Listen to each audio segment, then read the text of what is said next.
In this first technique, we are masking out a shape onto white gesso primed canvas.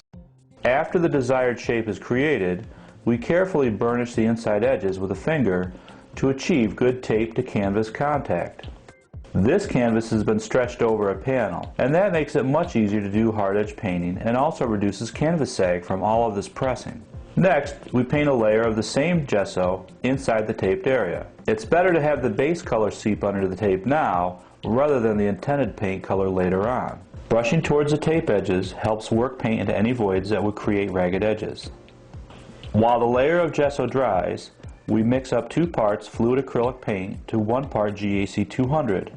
GAC 200 creates a harder, less elastic paint film, resulting in cleaner tape edges. Using a soft brush, we will apply a thin, even layer of paint to cover our shape. While additions of GAC 200 assist with paint hardness, it also increases transparency. And therefore multiple coats may be necessary. Allow the surface to dry and then apply a second coat if needed. Pull the tape straight up and slightly away from the shape to facilitate a clean edge. In the next method, applying a base paint layer to seal the tape edge is not an option because we're starting to layer shapes. Therefore, a clear medium works much better. We apply the tape and burnish our shape edges just like the first method. We then blend 3 parts GAC 200 with 1 part GAC 500.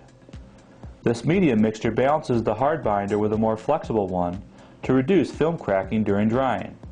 On stretch canvases or other flexible supports, a 1-to-1 blend is better to use because it's more flexible but still hard enough to get a clean edge.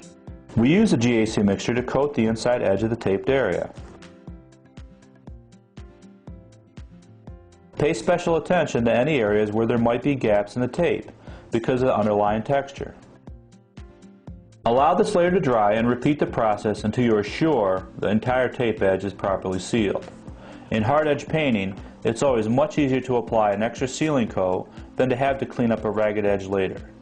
We now add GAC 200 to heavy body Naples yellow hue at the 2-to-1 ratio. When mixing thin products with thicker ones, add the thinner product in small steps. This reduces the chance of paint lumps developing and saves time. Heavy body paints allow for a thicker paint film, but it still may be necessary to apply a couple of coats to achieve uniform opacity.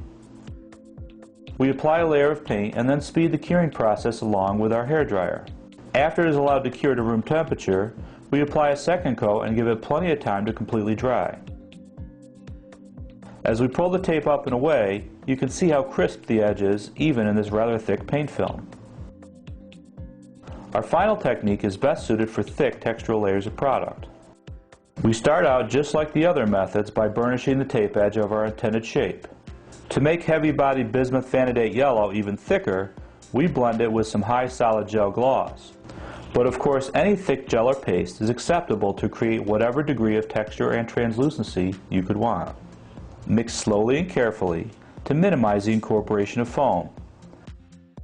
After mixing, gently smear out a thick layer with a palette knife. Because I'm not pressing down hard with the knife and the paint has a high viscosity, the chance of product seeping underneath the edge is minimal. Unlike previous hard edge techniques, we need to pull the tape up while the product is still very wet.